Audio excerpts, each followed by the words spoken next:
Well, welcome to Christmas Unplanned today. My name's Pete. I'm one of the ministers at Shepherd Drive. You know, this year Christmas is nothing like we planned, is it?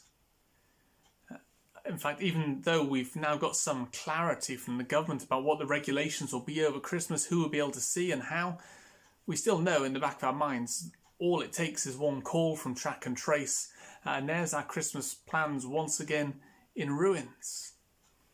But you know, that first Christmas was also equally chaotic. Government decrees put a real spanner in the works of Mary and Joseph's plans. We're just desperate to get out of our homes and see our friends and family. For them, well, they couldn't stay home even though they wanted to. The government of their day, the Roman Empire, decreed that there should be a census and that everyone should return to their ancestral family home to take that census. For Joseph, that meant a long trip from Nazareth way up north down to the town of Bethlehem. For Mary going with him, that meant a 90-mile journey during pregnancy, when the most advanced form of transport they would have had, if they were lucky, would have been a donkey. But that wasn't the first crisis they'd faced that Christmas either. For Joseph, when Mary said she wanted to talk, well, Joseph thought perhaps maybe she was having second thoughts about the colour of the bridesmaids' dresses or something. And then she comes out with this story that, well, she's pregnant, but it's not what you think, and it's a miracle baby.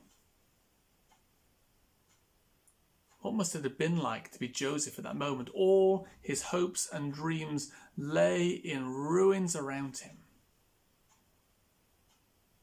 Even when an angel did appear to him, assured him, yes, this is a miracle baby, yes, this is the promised saviour, still the two of them no doubt would have had to face a whole amount of social sneering and ridicule and snubs as Mary's pregnancy became more and more obvious, and that was in a society where having children out to wedlock was a very big deal indeed.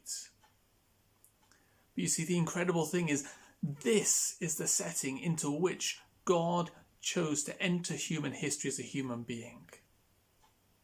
He didn't arrive with fanfares at a palace. He wasn't born surrounded by a team of top medical professionals with journalists and photographers camped outside like our royal babies enter the world. You know, in John's Gospel in the Bible, he writes this, speaking of Jesus as the Word. He says, "So the Word became human and made his home among us."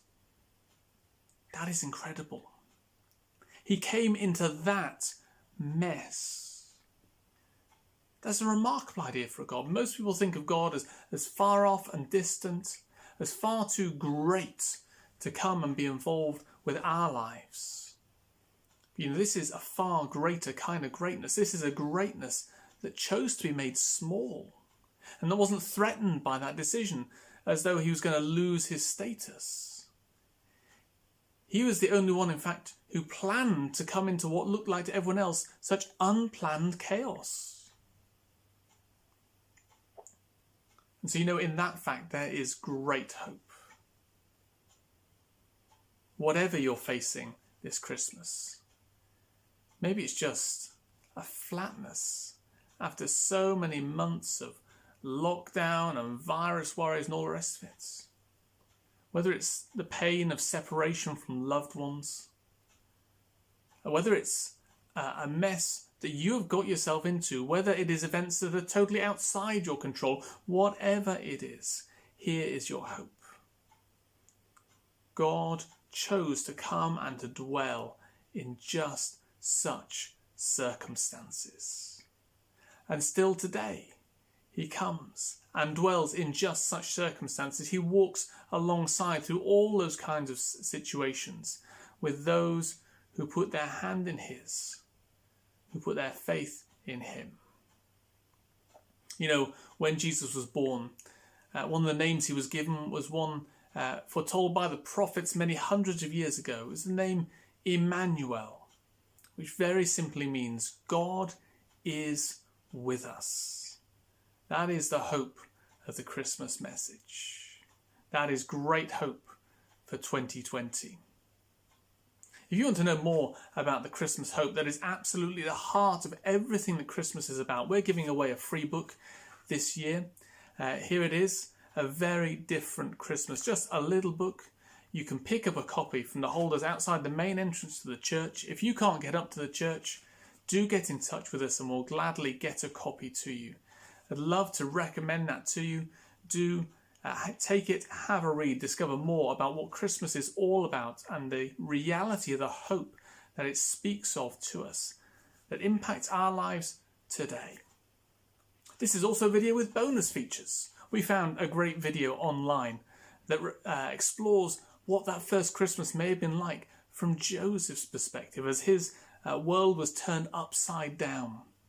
If you want to have a look at that, the links are available. If you're watching on YouTube, you can have a look just up here and the video will appear there. Do click on through and have a look.